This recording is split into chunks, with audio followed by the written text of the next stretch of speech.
दोस्तों, आज मैं ईरान, इजराइल, अमेरिका और फिलिस्तीन को लेकर तीन बड़ी खबरें दिखाने जा रहा हूं। पहली खबर यह कि जिस मोसाद के नाम पर इजराइल उछलता रहा, उस मोसाद का खात्मा होना तय है, क्योंकि उसके तमाम अलग अलग ठिकाने, इजराइल वाले नहीं, अलग अलग देशों में जो मोसाद के जितने भी ठिकाने हैं, वो गुपचुप तरीके से अमेरिका ने ईरान को बता दिए। अब ईरान ने अपनी मिसाइल लॉक कर ली है। लेकिन दूसरी जो खबर है, सबसे महत्वपूर्ण है, वो खबर है अमेरिका के दोगलेपन की, जिसको लेकर ईरान पूरी तरह से तैयार बैठा था। वहीं तीसरी खबर यह है कि इजराइल को अब अमेरिका के एक सहयोगी ने तगड़ा झटका दिया है। ये तीनों खबरें दिखाने जा रहा हूं, लेकिन इन तीनों खबरों में सबसे बड़ा नुकसान अगर किसी का है तो वो इजराइल और अमेरिका का है। कैसे? हमारी इस वीडियो को आखिर तक देखिए। नमस्कार, मैं हूं प्रज्वल गौतम और आप देख रहे हैं द कंटा। मैं अपनी इस वीडियो की शुरुआत करूं दोस्तों, उससे पहले एक छोटी सी अपील आपसे करना चाहूंगा। जो स्क्रीन पर आप नंबर देख रहे हैं, उस पर जितनी संभव मदद हो सके हमारी मदद कीजिएगा। वैसे तो आपका प्यार, दुलार, मोहब्बत हुआ लगातार मुझ तक, मेरे पूरे चैनल तक पहुंचती रही, उसके लिए तहे दिल से शुक्रिया। अब आपको लेकर चलता हूं खबर की तरफ। खबर यह है कि हाल ही में इराक के अंदर से जैसे अमेरिकी सैनिक खदेड़े गए और फिर सीरिया में एक एक करके ईरान समर्थित जितने भी लड़ाका संगठन है हमला कर रहे थे, उसके बाद अमेरिका सख्ते में आ गया। उसने फौरन ही ईरान के अधिकारियों से गुपचुप मुलाकात की। वो खबर मैंने आपको दिखाई थी।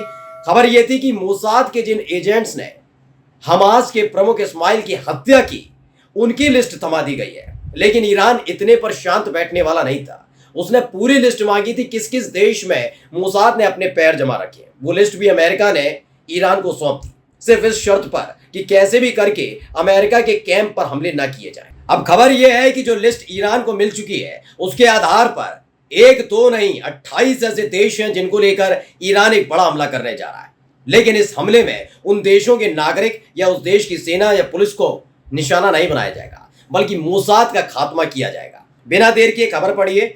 ईरान इंटरनेशनल इंग्लिश ने खबर छापी, Iran has identified Mossad species in 28 countries. मैं ये पूरा हिंदी में कन्वर्ट करके आपको बताता हूं आसान भाषा में क्या लिखा हुआ है। ये अंग्रेजी में एक खबर है। इसमें लिखा है, खुफिया मंत्री इस्माइल खतीब ने, जो ईरान के इस्माइल खतीब हैं, मंत्री हैं, उन्होंने रविवार को कहा कि ईरान ने 28 देशों में मोसाद जासूसों की पहचान की है। एक संसदीय सत्र में खतीब ने कहा कि ईरान की खुफिया सेवाओं ने चल रहे आतंकवाद विरोधी और जासूसी अभियानों के माध्यम से दुश्मन के कार्यों का मुकाबला करने, उन्हें बेअसर करने के लिए महत्वपूर्ण कदम उठाए।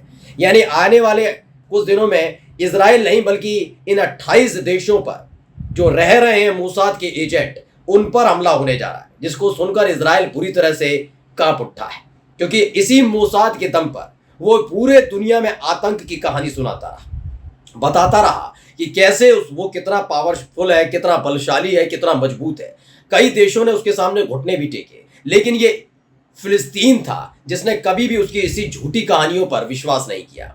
और उस झूठी कहानी की पोल तो 7 अक्टूबर को ही खोल कर रख दी थी, जब इजराइल धू करके चल उठा था। खैर, आज बात उसकी नहीं, मोसाद का खात्मा होने जा रहा है। आने वाले 1.5-2 महीने का ये मिशन बताया जा रहा है, जिसमें ईरान इजराइल पर इसी बीच हमला तो करेगा ही करेगा, उसके साथ साथ मोसाद एजेंटों को भी निशाना बनाएगा। अब आते हैं अगली खबर की तरफ। इसे ईरान ऑब्जर्वर ने ट्वीट किया और क्या लिखा, इस खबर को मैं पढ़कर बता रहा हूं। इसमें लिखा गया है कि Washington has asked Tehran not to strike Israel because the ceasefire agreement will be reached soon. ये CNN की खबर है।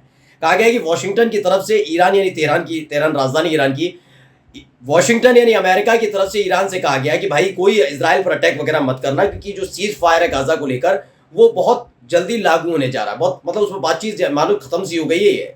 ये पूरी की पूरी कहानी चल रही थी। लेकिन ईरान अमेरिका के ये दोगलेपन से, उसका जो चरित्र है, उसका दोगलापन कहें या उसका कहिए घटियापन, उससे वाकिफ है कि वो किसी का सगा नहीं है। जब अपने सैनिक अपने साख पर बात आई तो उसने अपने ही दोस्त इजराइल की पूरी सूची हाथ में पकड़ा दी कि मोसाद के एजेंट मार डालो इन्हें, हमें कोई फर्क नहीं, मार दो, कुचल दो, खत्म कर दो इन्हें, कहाँ छिपे सारे ठिकाने बता दे।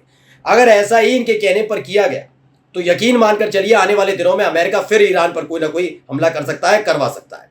इसीलिए अभी मैंने एक दिन पहले आपको खबर दिखाई थी कि इजराइल की तरफ से साफ साफ कह दिया गया कि हम छोड़ने वाले नहीं है। चाहे गजा यानी फिलिस्तीन और इजराइल के बीच अगर समझौता भी हो जाता है तो भी हमला रुकने वाला नहीं है। और इसको सुनने के बाद अमेरिका कांप उठा। उसने क्या कदम उठाए जरा खबर देखिए। खबर ये भी ईरान ऑब्जर्वर की तरफ से ट्वीट की गई और लिखा, soon about 1/3 of the entire US navy will be in West Asia to protect Israel against Iran. यानी ये हमला कितना बड़ा होने जा रहा है ईरान का, आप समझ सकते हैं कि 1/3 अमेरिकी नौसेना को समंदर में उतारकर मिडिल वेस्ट एशिया यानी कि पश्चिमी एशिया में भेजा जा रहा है, सिर्फ इसलिए कि इजराइल को बचाना है, सिर्फ इसलिए। लेकिन ये इजराइल को बचाने की कवायद नहीं है दोस्तों, ये अपनी साख बचाने की कवायद है। ये कवायद है कि कैसे भी करके थू अमेरिका की ना हो जाए। मैंने कहा ना, पहले दक्षिण अफ्रीकी देशों से खदेड़े गए, फिर कहां से खदेड़े गए, इराक से खदेड़े गए, फिर खदेड़े जा रहे हैं ये सीरिया से। अब ऐसे में इसने पहले ही इजराइल को धोखा दे दिया।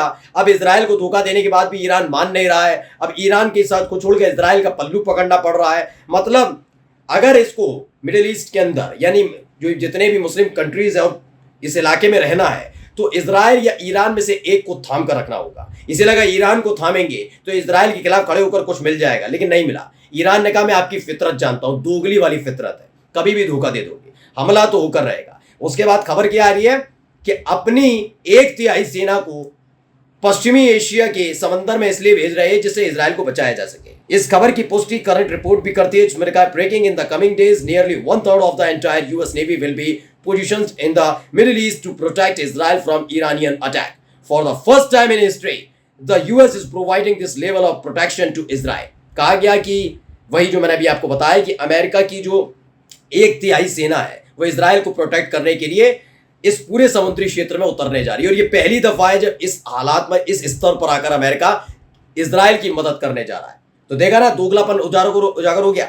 अब खबर जो है, अमेरिका के दोस्त ने आगे आकर इजराइल को झटका दिया। क्या झटका दिया, खबर पढ़िए। वर्ल्ड अफेयर्स लिखते हैं, breaking news, UK PM Keir Starmer says we will not support Israel against Iran Gaza. इन्होंने साफ साफ कहा है कि हम इजराइल के अगेंस्ट जो ईरान गाजा है उसको हम सपोर्ट नहीं करते, हम सपोर्ट ही नहीं करेंगे इजराइल को किसी भी कीमत पर। ये यूके के नए पीएम ने या ब्रिटेन के पीएम ने यानी ऋषि सुनक से अलग इन्होंने अपनी राय रखी है, जिस पर IRNA न्यूज एजेंसी ने लिखा, जिस पर जियोनिस्ट पीएम यानी कि नेतन्याहू पूरी तरह से भड़क उठा है। और उसने जो तेल अवीव के अंदर ब्रिटिश फाइनेंस मिनिस्टर मौजूद थे, फॉरेन मिनिस्टर माफी चाहेंगे, ब्रिटेन के जो फॉरेन मिनिस्टर आए थे उनसे मुलाकात करने से मना कर दिया। सोचिए, वो खुद आए थे, तेल अवीव में मौजूद थे, मुलाकात करना चाहते थे नेतन्याहू से, लेकिन नेतन्याहू ने मना कर दिया क्योंकि ब्रिटेन के पीएम ने कहा, हम किसी भी कीमत पर इजराइल का समर्थन नहीं करते क्योंकि वो ईरान और गजा के खिलाफ है, इसलिए हम समर्थन नहीं करेंगे। और इसी बात से इस कदर बौखला गया ये नेतन्याहू कि इसने मुलाकात करने से मना कर दिया। और इसी की बात देखिए, ये तस्वीर निकलकर सामने आई है। खबर क्या है, IRNA न्यूज एजेंसी ने छापा कि Israel swarm street in anti regime protest. फिर एक बार नेतन्याहू के खिलाफ प्रदर्शन शुरू हो गए व्यापक स्तर पर, यानी गृह युद्ध इजराइल के अंदर जोर पकड़ रहा है। अमेरिका बेनकाब हो गया, वो दोगला है, तो वही मोसाद का नामो निशान मिटने जा रहा है। नमस्कार। जिसे होगा ज्ञान वही करेगा समाधान। फ्री सेवा या मुंह मांगा इनाम का दावा करने वाले आपको गुमराह कर सकते हैं, काम नहीं, केवल एक फोन आपकी जिंदगी बदल सकता है। आयुष जी सम्राट, स्पेशलिस्ट नौकरी, कारोबार, गृह क्लेश, प्रेमी प्रेमिका, सौतन दुश्मन से छुटकारा, पति पत्नी में लड़ाई झगड़ा, लव मैरिज, कोर्ट कचहरी, मनचाहा समाधान, भटको चाहे जिधर, काम होगा इधर। निराश व्यक्ति एक बार जरूर मिले। मीनाक्षी चौक, मुजफ्फरनगर। Mobile number 9627777786।